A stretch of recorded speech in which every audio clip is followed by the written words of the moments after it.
കേരളത്തിലെ ക്ഷേത്രങ്ങൾ കാണാൻ എന്തു രസാണല്ലേ. പക്ഷേ ആ ഭംഗിക്ക് പിന്നിലൊരു കഥയുണ്ട്. നമ്മുടെ കനത്ത മഴയെ അതിജീവിക്കാൻ വേണ്ടിയുണ്ടാക്കിയ ഒരു പ്രത്യേകതരം വാസ്തുവിദ്യയുടെ കഥ. എന്താണെന്ന് നമുക്കൊന്ന് നോക്കിയാലോ? ഈ രണ്ട് ചിത്രങ്ങളൊന്ന് ശ്രദ്ധിച്ചു നോക്കിക്കേ. ഒന്നിൽ നമ്മൾ തമിഴ്നാട്ടിലൊക്കെ കാണുന്ന പോലത്തെ വലിയ കൽഗോപുരങ്ങളൊക്കെയുള്ള ദ്രാവിഡ ശൈലിയിലുള്ള അമ്പലം. മറ്റേത് നമ്മുടെ കേരളത്തിലെ തനതായ ഓടുമേഞ്ഞ ചരിഞ്ഞ മേൽക്കൂരയുള്ള ക്ഷേത്രം. രണ്ടും സൗത്ത് ഇന്ത്യയിലെ തന്നെയാ. എന്നിട്ടും എന്തൊരു മാറ്റമല്ലേ. അപ്പോ ഇതെങ്ങനെ സംഭവിച്ചു? അതുതന്നെയാണ് നമ്മളും ചോദിക്കുന്നത്. ഒരേ ദക്ഷിണേന്ത്യയിലെ എങ്ങനെയാണ് ഇങ്ങനെ രണ്ട് വ്യത്യസ്ത സ്റ്റൈല് വന്നത്? ഇതിന്റെ ഉത്തരം അത് ഒളിഞ്ഞിരിക്കുന്ന നമ്മുടെ കേരളത്തിന്റെ മണ്ണിലും പിന്നെ ആകാശത്തുമാണ്.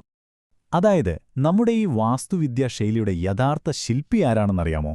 അത് മറ്റാരുമല്ല, കേരളത്തിന്റെ ഭൂപ്രകൃതിയും പിന്നെ നമ്മുടെ സ്വന്തം മൺസൂൺ മഴയുമാണ്. ശരിക്കും പറഞ്ഞാൽ ഇവിടുത്തെ ഡിസൈനർ ക്ലൈമറ്റ് തന്നെയാണ്. അപ്പൊ ഈ നിർത്താതെയുള്ള മഴയെയും ഈർപ്പത്തെയുമൊക്കെ എങ്ങനെയാ നേരിടുക? അന്നത്തെ ശില്പികൾക്ക് വലിയ കൺഫ്യൂഷനൊന്നും ഉണ്ടായില്ല. അവർ ചുറ്റും നോക്കി. അവർക്ക് വേണ്ടതെല്ലാം ഇവിടെ തന്നെയുണ്ടായിരുന്നു. മേൽക്കൂര പണിയാനായി പശ്ചിമഘട്ടത്തിൽ നിന്ന് ഇഷ്ടം പോലെ തടി, ചുമറുകൾക്ക് നല്ല ഉറപ്പുള്ള നമ്മുടെ വെട്ടുകല്ല്, പിന്നെ മേൽക്കൂര മേയാൻ മണ്ണിൽ ചുട്ടെടുത്ത ഓടും. ചുരുക്കി പറഞ്ഞാൽ പ്രകൃതി തന്നെ എല്ലാ സാധനങ്ങളും എടുത്തുകൊടുത്തു. ഇനി നമുക്ക് കേരളത്തിലെ ക്ഷേത്രങ്ങളുടെ ആ ഒരു സിഗ്നേച്ചർ സ്റ്റൈലിലേക്ക് വരാം. അതെ, ഈ ചരിഞ്ഞ മേൽക്കൂരകൾ തന്നെ. ഇതൊരു ഭംഗിക്ക് വേണ്ടി മാത്രമല്ല കേട്ടോ, ഇതൊരു കിടിലൻ എഞ്ചിനീയറിംഗ് ഐഡിയ ആണ്. കാരണം കോരി ചൊരിയുന്ന മഴവെള്ളം ചുമരിലൊന്നും തട്ടാതെ നേരെ താഴേക്ക് പോകാൻ ഇതിലും നല്ലൊരു വഴിയില്ല. ഭയങ്കര ബ്രില്യൻ്റ് ആയിട്ടാണ് ഓരോന്നും ഡിസൈൻ ചെയ്തിരിക്കുന്നത്. പക്ഷേ കഥ ഇവിടെ തീരുന്നില്ല. ഇതിൽ രസകരമായ വേറൊരു കാര്യമുണ്ട്. ഈ ചരിഞ്ഞ മേൽക്കൂരകൾ കാണുമ്പോൾ നിങ്ങൾക്ക് വേറെ ഏതെങ്കിലും സ്ഥലത്തെക്കുറിച്ച് ഓർമ്മ വരുന്നുണ്ടോ?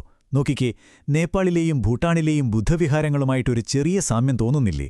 അപ്പോ അതിന് കാരണമെന്തായിരിക്കും? ഒരുപക്ഷേ അവിടെയും ഇവിടെയും കനത്ത മഴയൊരു പ്രശ്നമായതുകൊണ്ടാവാം, അല്ലെങ്കിൽ പണ്ടുകാലത്തെ എന്തെങ്കിലും സാംസ്കാരിക ബന്ധങ്ങൾ കാരണവുമാകാം. എന്തായാലും ഇൻട്രസ്റ്റിംഗ് ആണല്ലേ? അപ്പോൾ ചുരുക്കി പറഞ്ഞാൽ എന്താ, കേരളത്തിലെ ക്ഷേത്രങ്ങളെന്ന് പറയുന്നത് വെറുമൊരു ആരാധനാലയം മാത്രമല്ല, അത് പ്രകൃതിയോടും കാലാവസ്ഥയോടും ഇണങ്ങിച്ചേർന്ന് ജീവിക്കുന്നതിൻ്റെ ഒരു സൂപ്പർ എക്സാമ്പിൾ കൂടിയാണ്. ഇത് കാണുമ്പോൾ നമ്മളൊരു കാര്യം ഓർത്തുപോകും അല്ലേ? നമ്മുടെ ചുറ്റുപാടുകളിൽ നിന്ന് തന്നെ ഐഡിയ എടുത്ത് നിർമ്മിച്ച ഇതുപോലത്തെ വേറെ എന്തൊക്കെ കിടിലൻ നിർമ്മിതികൾ ഈ ലോകത്ത് കാണും അല്ലേ?